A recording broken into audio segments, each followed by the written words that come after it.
Okay, so if you have a function like f of x equals sine to the fourth of e to the x plus 7x squared, okay, something like this.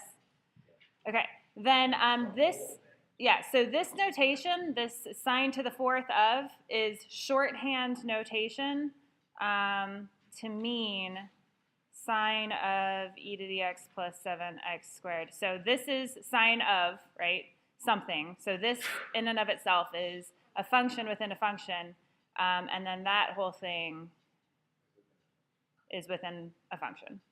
Okay, so this is like a double application of the chain rule. So shall we? Let's do it. So you can either so most people, and like historically I have trained people to find derivatives working out or in, and I've always struggled with that because I've seen a lot of students never know when to stop.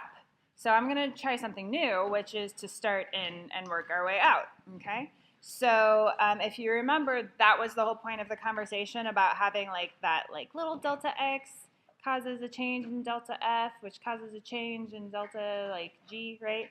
So that's why we did that, to motivate working our way in, out, okay? Because when we did this conversation, g was the outer function and f was the inner function, okay? So let me erase that for a second. Okay, so let's work our way in from the inside and then go out, okay? So the chain rule says that if you have a little change in x, then that's going to cause a little change in the innermost function, right? So what's the rate of change of the innermost function? This thing. E to the x plus 14x, okay? But then this like becomes the input for this next function, right? So then the chain rule says you have to take the rate of change of this function with respect to its inner function. So, so just in case you didn't see it on the list, the rate of change for sine of x is cosine of x, okay? So then the rate of change of sine of this stuff is going to be, with respect to that stuff, is cosine of that stuff. Okay, yep. Can you explain the whole thing again of how I got we took the derivative of the stuff on the inside, and now we do it with respect to this stuff, right? So, so when we look at little bits of changes in x, that's going to directly affect the rate of change of this innermost function. And then that means that the outputs from this innermost function are going to be the inputs for the sine function. And so that's going to cause some sort of change, right, in this sine function. So we want to take the rate of change of the sine function with respect to what's happening on the inside. So that's why when we take the derivative of sine of blah, right, we have cosine of the blah. Okay. And then there's still one more function to deal with, though, right, because we're taking all of this and raising it to the fourth.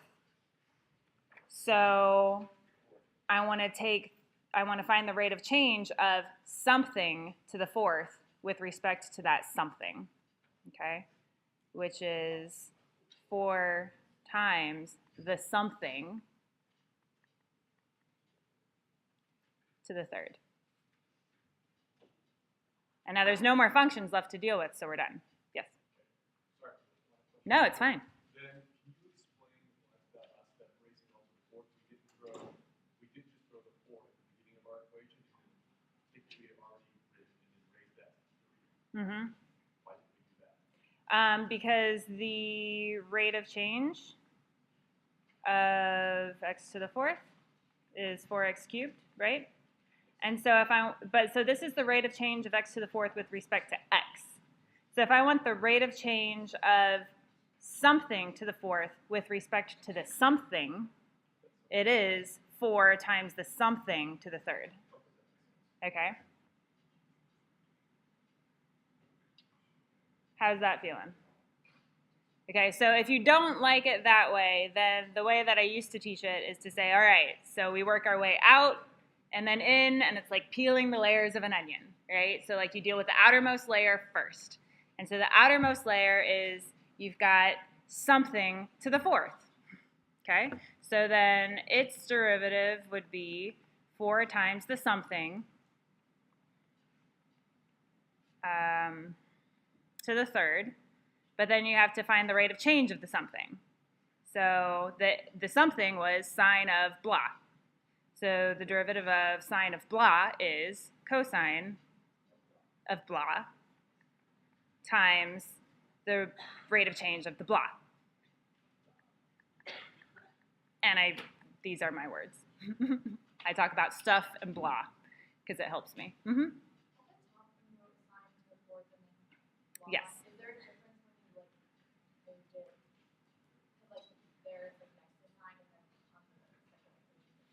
Yeah, so these notations are equivalent. They mean the same thing. So it's just this notation is what you see usually in textbooks because it's a nice, compact, condensed notation. But the problem is it sort of masks the fact that we're raising this whole thing to the fourth. So I find it helpful to rewrite anytime you see a trig function raised to a power. I rewrite it as like this whole trig function, including the input, and then raised to that power. Because it helps me visualize, oh, there's like an outer power function and then an inner trig function. So if the exponent was like next, like if there weren't parentheses encapsulating the whole thing, then it would just be raising the x value to that amount? So you're saying if it looks like sine, Like x squared. like this? Well, So this is, yeah, so now this square is only affecting the x inside of the sine function. And it's not the same thing as writing this,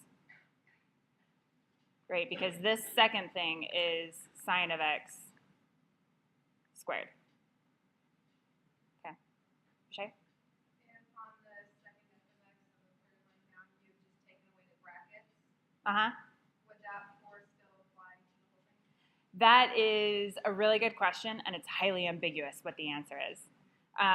Some people will say, yes, it applies to the whole thing, and other people will say, so in my opinion, the correct answer is it applies to the whole thing. Other people might argue and say that it only applies to the input of sine, but then I would say that's stupid because then it should have been like in another set of parentheses inside of the input of sine. But it's, notation is tricky, and not everybody agrees. Sorry. Okay. Cool. Should we talk about anything else before moving on? Ooh. We got lots. Okay. Eiley? Question number 6.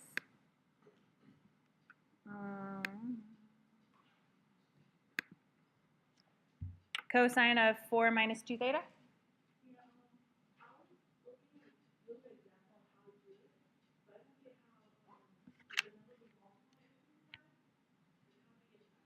Okay, so in case you can't see because it's kind of small, so the function is r equals cosine of 4 minus 2 theta, okay? And we want to find the rate of change of r with respect to theta, okay? So again, depending on how you like it, right, you either work your way from the inside out or from the outside in, okay? So pick a method. Which method do you want me to use? Outside in? Okay, so the outermost function is cosine of stuff. Right? So then the rate of change of cosine with respect to the stuff is negative sine of the stuff. And then by the chain rule, you have to multiply by the rate of change of the stuff. So the rate of change of the stuff is 4 minus 2 theta. So it's just negative 2 theta. Oh, sorry, just negative 2. Wow. Just kidding. Thank you.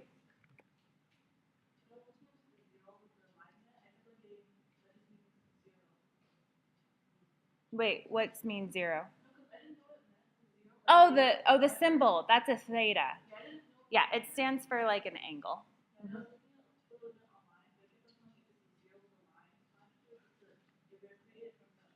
Oh, no, that's a theta. It's a Greek letter. Yeah. Okay. That would make a difference. Yes.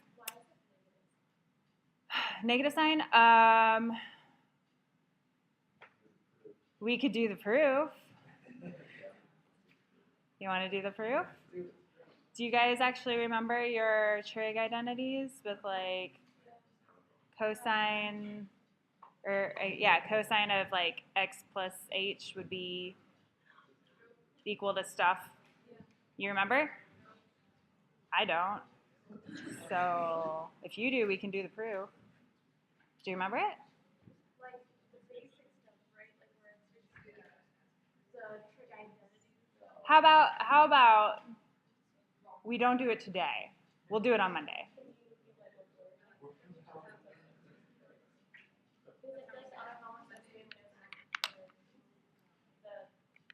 Well, okay. So here's what we can do to sort of like get an idea without actually doing the whole proof, right? Let's go to graphing calculator. We'll say we want to graph cosine of x, right? And we want to find the rate of change, right? Oh, I guess I should have, let me make that f of x so that I can do the rate of change function is what? Huh? Well, we don't know what that is. So f of x, f of x plus h minus f of x, right? All over h. And then I need an h value that's really small. Okay, right? So then now if I graph y equals r of x, do you want to compare that to, we can compare it to f of x. I mean, now keep in mind, right, when we graph f of x, that's the original function, and the rate of change function in red is the rate of change function. So we're not expecting these to match up, right? What we would expect is that if I were to graph the function y equals negative sine of x, then the rate and that function should match up. Okay, so but let's just look at these functions and see how they compare. Because remember, we've talked about like the meanings of these things. So when I look at, so the blue graph is the accumulation graph, right? So in particular, when I like look at this graph, I can think about approximate rates of change on this graph. So for instance, when x is 0, that looks horizontal, so the rate of change, like the rate of change at 1 is going to be 0. And the red graph has a value of 0, right? And then over here, like the rate of change, if I were to imagine drawing in like a tangent line to try to approximate, you know, like somewhere, I don't know. Well, actually, let's do it here, right? So here, and then I draw this line. The slope of that line is about -1. Oh, and look, the rate of change function has a value of -1, right? And so you can like go through, and again, here, the rate of change is about 0. Well, sure enough, the rate of change value is 0. And then again, over here, you know, that's a little bit less than 1, and oh, yep, a little bit less than 1, right? So you could like go through and sort of estimate, you know, different values and plot points, or you could just really think about this in a continuous way, where over here it's 0, and then it's decreasing, like becoming negative, right? So small negative, bigger negative, smaller negative, 0, small positive, bigger positive, smaller positive, 0, right? And if you think about that, you can exactly trace out what this graph is doing. Okay? We're going to do a lot more of this starting next week. Okay? So this is not a pointless deviation. Okay? We need to be able to look at these graphs and do what I just did. Okay? All right.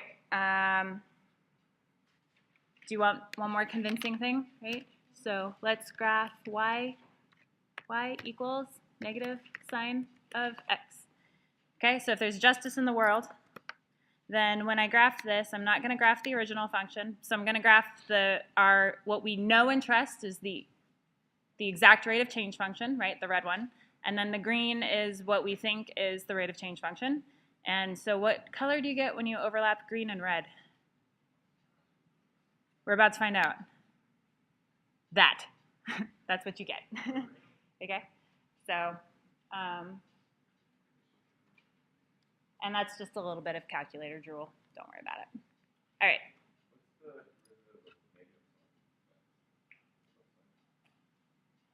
So the question was, what's the derivative of negative sine of x?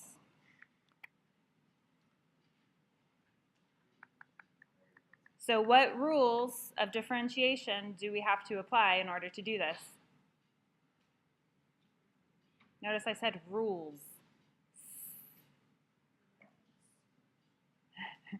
Yeah.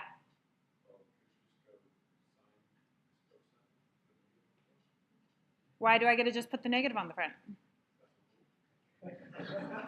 Yeah. Yeah, this is a constant of -1 times sine of x, right? So I can apply the constant multiple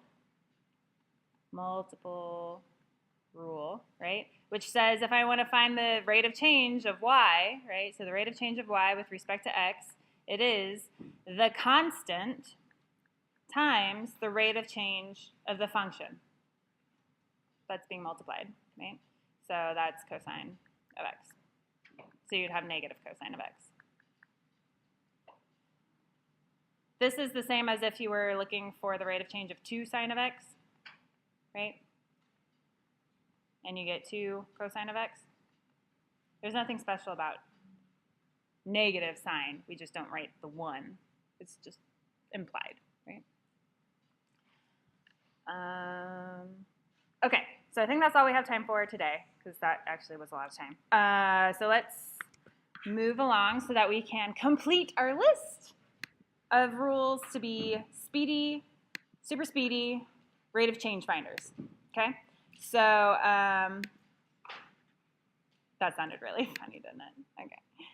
Sorry, I'm a dork, guys. Okay, so what we still haven't tackled is finding closed form rate of change functions for functions that are products or quotients of other functions, right? We've already talked about sums and differences of functions. Oh, you have a question.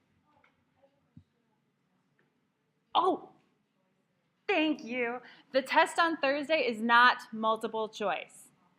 You are handwriting in your rate of change functions, okay? Probably not. No. But it does mean that you should take me very seriously when I said, when you find derivatives, do not simplify, right? It's just the things that I was showing you earlier and the things that we'll do today, I don't want you to simplify those, because then you're more likely to make mistakes on the arithmetic, and I don't want to grade you on arithmetic and algebra. I want to grade you on calculus. So don't even give me the opportunity to be like, crap, you multiplied 2 times 4 wrong. Okay, just don't even give me the chance. Yeah.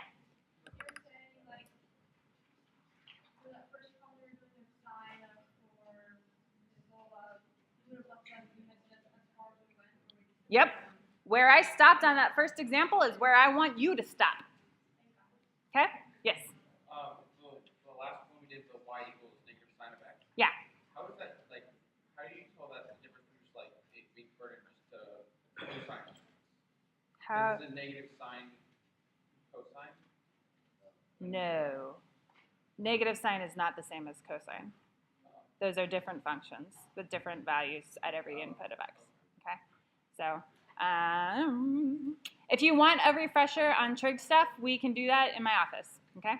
All right. So like I was saying, we've dealt with sums and differences, and we've dealt with compositions of functions, but we haven't dealt with products or quotients. So remember when I said like the big thing there was looking at the structure of the function that we're looking at. And so that's what I'm talking about when I talk about products and quotients of functions. We're thinking about the structure of the functions that we're looking at. So here I've got an example. We've got two functions, f and g. And so if I wanted to think about the products or quotients, or product or quotient of these two functions, I can, right? So what would h of x look like if I wrote out the explicit rule? Like not in terms of function notation.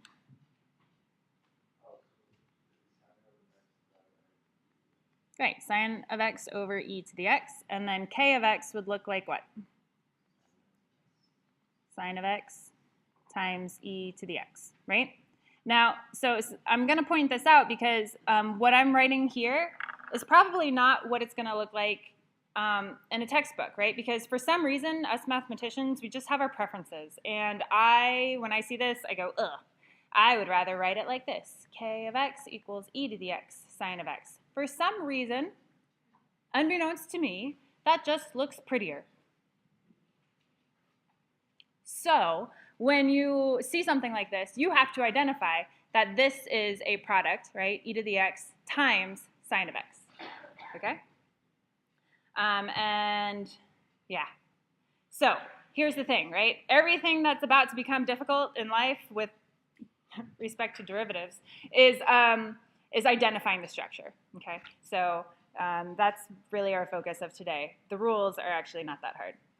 Okay, so now the thing, of course, is what we would like to happen is to be able to say that the rate of change of a quotient is just the quotient of the rate of changes, and the rate of change of a product is the product of the rate of changes. But very sadly, that's not the case, okay? And because we spent so much time on homework, I'm not going to be able to do this in Graphing Calculator, but you can totally go to Graphing Calculator and convince yourself of this later if you want to. Okay? So then the issue becomes, well, if it's not what we hoped for, then what is it, right? So,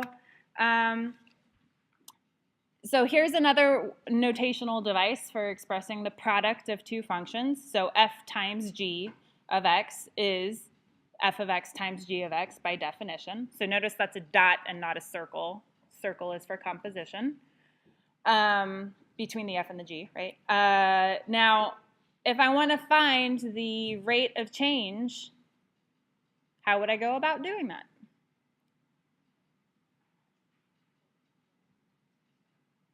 Rate of change of f times g of x.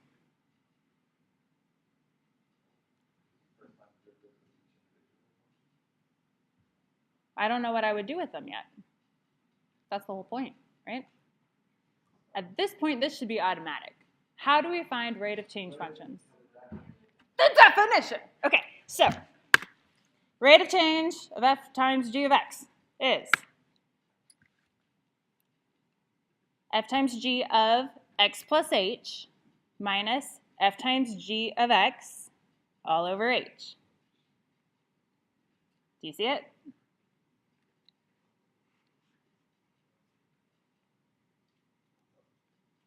Everybody see it? Everybody see it?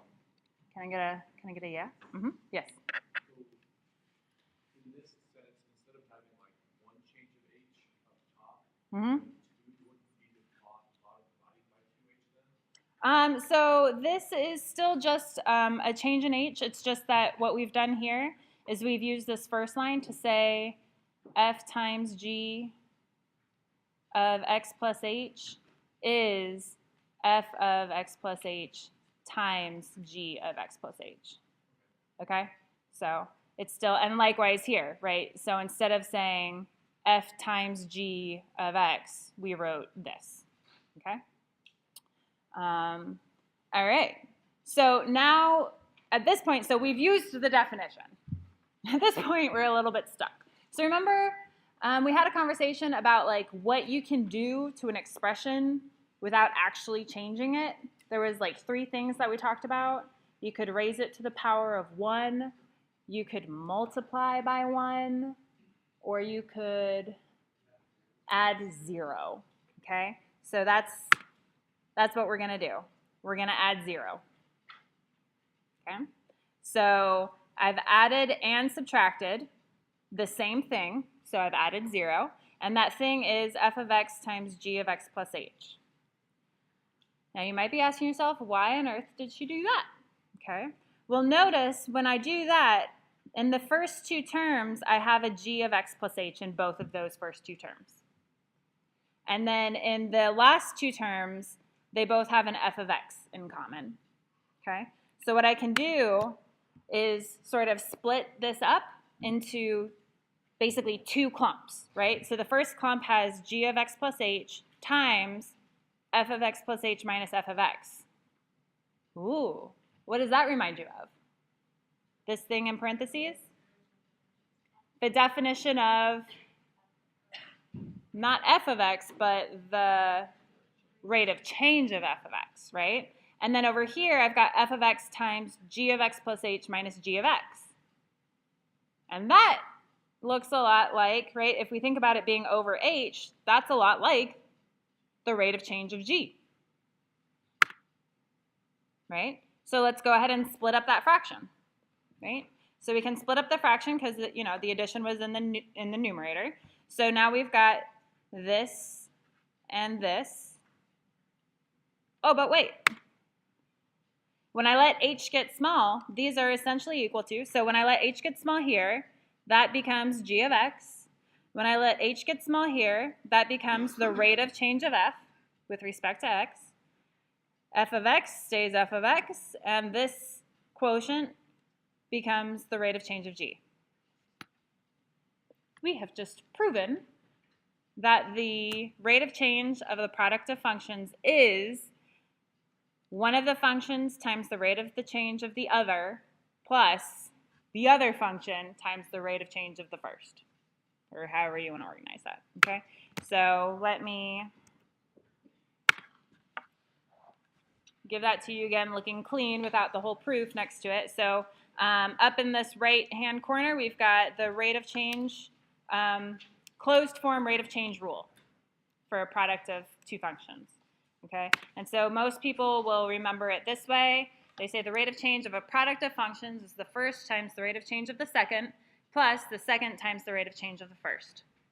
If you happen to swap the order, does it matter? When you add things, 2 plus 3, is it the same as 3 plus 2? Sure is. So it doesn't matter which order you do it in here, okay? So far, so good? So when you look at this, this one's not very sneaky. This is very clearly a product of two functions, right? Because you've got one thing here times another thing here, right? And those two things are interesting, right? They're both functions of x, okay? So why did I just make that comment, right? Because this was not f of x equals 2 times 3x squared plus 7. That is a product, and technically it's a product of two functions, but they're not interesting functions, right? The 2 is a constant function, and we have a different rule that makes it way easy to find the derivative without having to use the product rule here, right? Because the two functions, only one of them is interesting. Does that make sense? So I want to use the product rule here because I have two interesting functions being multiplied, okay? And those two functions I can call g and h. You can use whatever notations you want. This is just a reminder, right? So I've sort of been trying to like alternate which notations I use just to get you guys comfortable with all of them. So you can use the prime notation, you can use the d dx notation, you can use the r sub function name notation. They all mean the same thing for us at this point, okay? So if I want to find the rate of change of f, then the plan is let's use the product rule because we've identified that f's structure is the product of two functions. So then I need to apply the product rule. But notice when you look at the plan, you need other things than what we've already identified, right? We've identified g and we've identified h. But when I look at the plan, I need h prime and I need g prime. So we can find those. What's the rate of change of g. 8x cubed. Okay, what's the rate of change of h? Cool. 8x cubed and 6x. So at this point, the plan says the rate of change of f is g times the rate of change of h plus h times the rate of change of g. At this point, we are literally just plugging things back in. And you don't need to, please, for the love of God, don't simplify. Okay? Leave it looking like this. I will be so much happier when I'm grading your mastery tests if you don't simplify. Okay? What does that mean about your mastery tests and taking derivatives in general? It does mean that you need to be very conscientious of using parentheses correctly. Because if you were to write this 2x to the fourth minus 3 without parentheses, for example, right? Like if you wrote this as 2x to the fourth minus 3 and then times 6x, that's wrong. That is not the same thing as having parentheses around 2x to the fourth minus 3, okay? So if there is one thing that you need to be very conscientious of, it's keeping track of like when you're multiplying entire things by other things. Parentheses, they're your friends. Yes?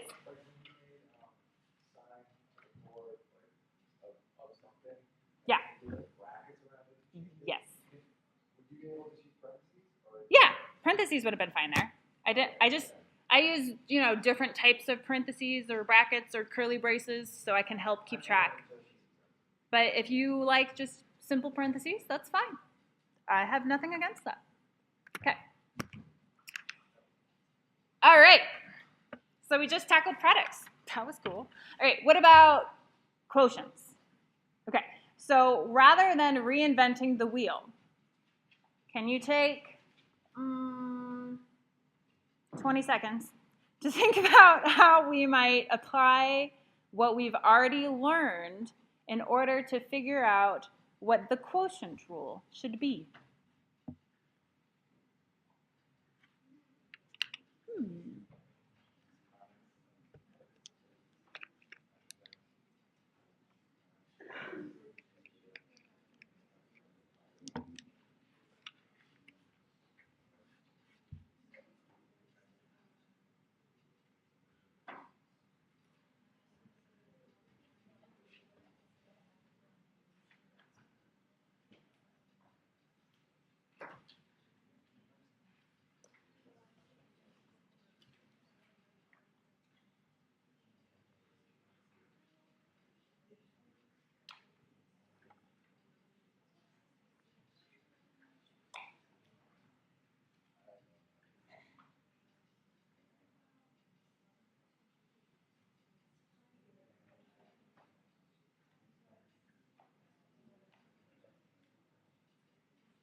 Have some ideas? Do you need more than 20 seconds? I'll give you a hint. You're only allowed to choose from things we've already done. That's a very finite list. And there's really only one thing that we've done that's even remotely related to division.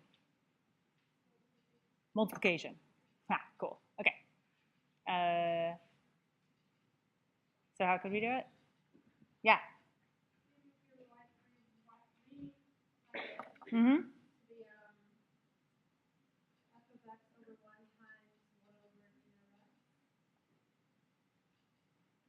Okay, so f of x over 1 times 1 over g of x. So you've turned it into a product, right? I like it. I'm going to take it one step further. This is the same as saying f of x times, you could use regular parentheses if you want, g of x to the negative 1. So when you look at this, what's the structure? The overall structure.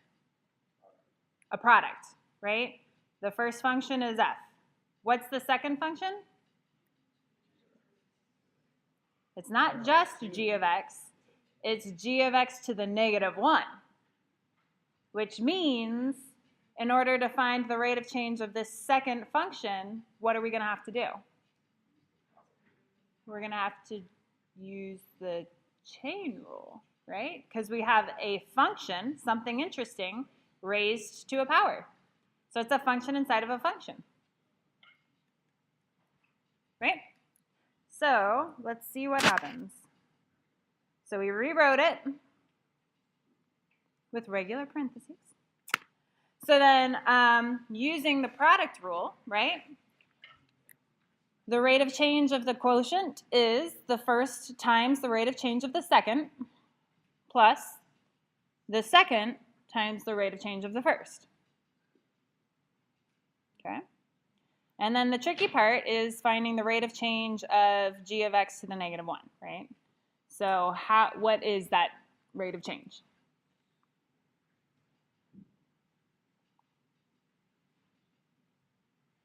I think you guys decided you liked out-in method versus in-out method.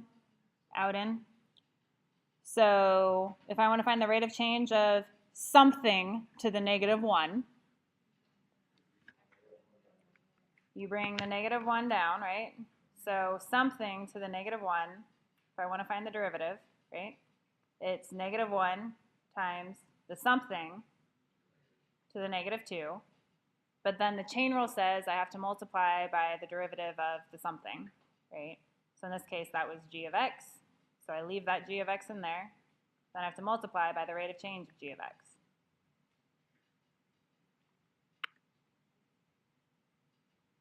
Okay?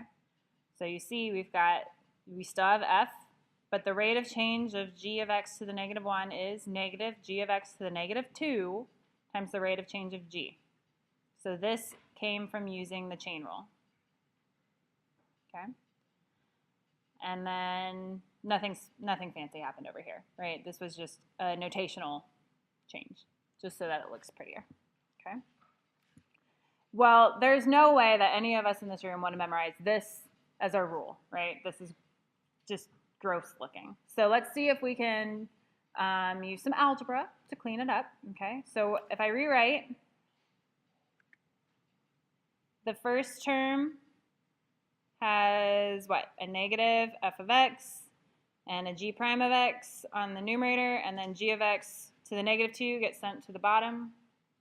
And then g of x to the negative 1 gets sent to the denominator. So we've got these two, right? Which is a little bit better, but it's still not ideal. So if we wanted to combine this into just one fraction, right, one rational expression, then I would want to create a common denominator, right? So I could multiply by g of x here, but if I do it to the bottom, I have to do it to the top, right? I multiplied by 1, okay? And so when I do that, just because I don't like starting something with a negative if I don't have to, I'm going to rearrange and I'm going to have f, like g of x times f prime of x minus f of x g prime of x. Oh, well, maybe I'm not. Now I am. Okay. All right. So that's a cleaned up version of what we call the quotient rule, okay? Because it's the closed form rule that gives us the rate of change of a quotient of two functions, okay? So that's one way to write it if you use the R sub f notation. This is another way to write it if you prefer the prime notation, okay? But they both mean the same thing, okay? And a lot of people just stop writing the x for memorization purposes, okay? And I have a little thing that I like to say. So this is the way that I first learned it. Low d high minus high d low over low squared. So, right, the g is the low function, the f is the high function. So low, and then d high is the derivative of the high one, and then minus high d low is the derivative of the bottom one, right, over low squared. Now, I had a really clever student one year who was like, oh, there's an even better way to say it, but I couldn't get in here to edit this. Wouldn't let me click on it. So the like totally fun way of saying it is low d high minus high d low, draw the line and square below. So cool. Okay. So that one's fun too. I like that one better because it just flows. Okay. So as long as you can remember low, D, high, the rest sort of comes out, right? You just can't help yourself. So right. Now, one thing to remember though, unlike the product rule, the quotient rule, order matters because you're subtracting, right? So you have to memorize this in the correct order, okay? And you should memorize it because it will just make your life easier, okay? At least for this part of your life. All right, so how are we doing? Oh, so little time to practice. Okay, let's practice. So I want you guys to find the rate of change of h if h is defined as the quotient of f and g, where f is sine of x and g is e to the x.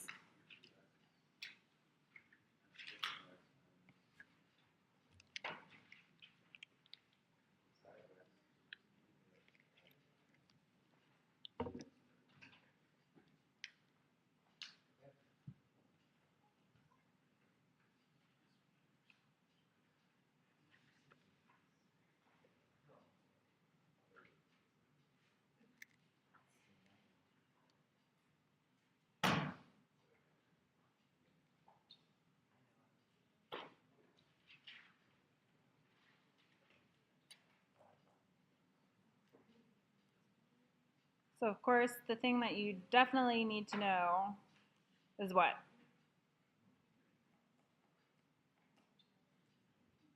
You need the rate of change of both of these functions, right? I'm afraid to click because I forget what comes next. Dang, okay, it's not what I want. Okay, so here's the quotient rule, right? Low D high minus high D low, draw the line and square below. Okay, so then in order to actually fill out what these functions, the rules for these functions, right? So, don't be too much of a smart ass on the mastery final. If you write this, I'll be like, cool, but I really wanted the actual function, like rule, okay? So don't try to play mind games with me, okay? So all right, so then the g of x, just straight plug in. The rate of change of f is cosine of x. F itself was sine of x. The rate of change of g is e to the x over e to the x squared. If you wanted to simplify, you could write e to the 2x if you really wanted to, and that would be fine. But okay. But I don't want you to simplify this any further, right? Like you could technically factor out an e to the x in the numerator and then cancel it with one of the ones in the denominator. Don't do it. Just leave it as it is. Yeah. We know on the mastery exam, is it going to be just like straight math or is it word problems? No word problems. It's literally a list of functions, and I want you to find the rate of change function corresponding to each of them. How many? Is it, Like 20 or 25. I know that just the product rule, chain rule, quotient rule, that's something that just commits memory. Yep. On the exams, is there these lists of... Nope. So you also need to memorize trig derivatives, the b to the x, the e to the x, x to the n, natural log of x. Yes. Or trig stuff, how far should we go? Should we go like secant or just like cosine, sine? It wouldn't hurt, but here's the good news.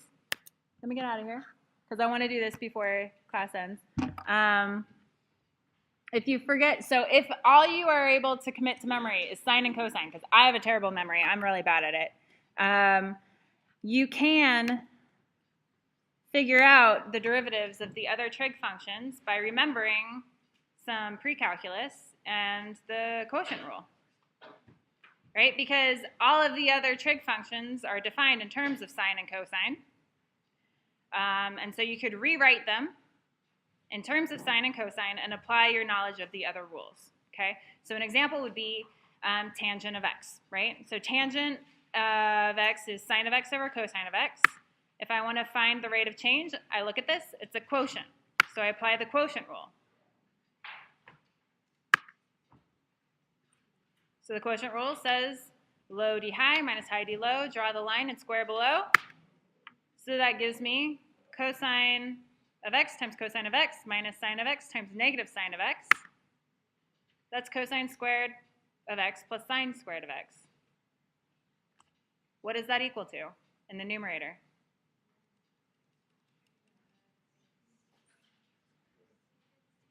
Oh, this does actually require, this method only works if you remember your pre-calculus.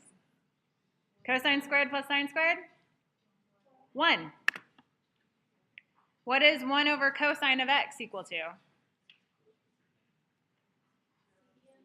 Secant. So 1 over cosine x squared is secant squared.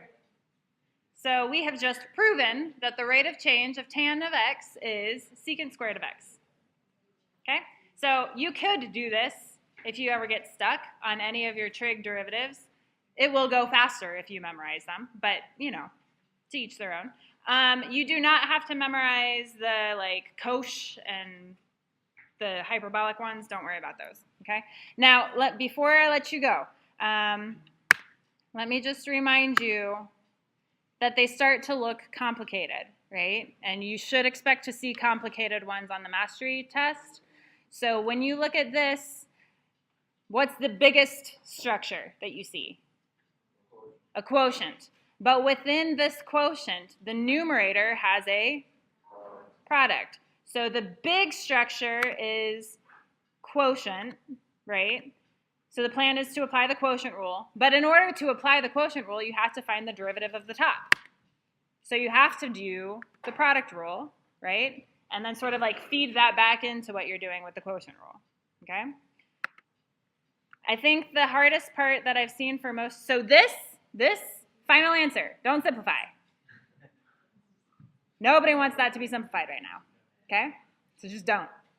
Now, but that's, you know, it follows the plan. So my suggestion to you, when they get complicated, look for the function's biggest structure, label subfunctions, create a plan, including subplans, and then execute the plan and the subplans, assemble the final result, don't simplify, and then check your answer by getting on graphing calculator and typing in, right, your function, the big function, the rate of change with h being really tiny, and then your guess, and graph your guess with the true rate of change function. If they overlap, you know you did it right, okay? Having a wonderful weekend. Make sure you look at all of Blackboard for studying things for the quiz, for the mastery test, for your homework, and have a good next 2 days.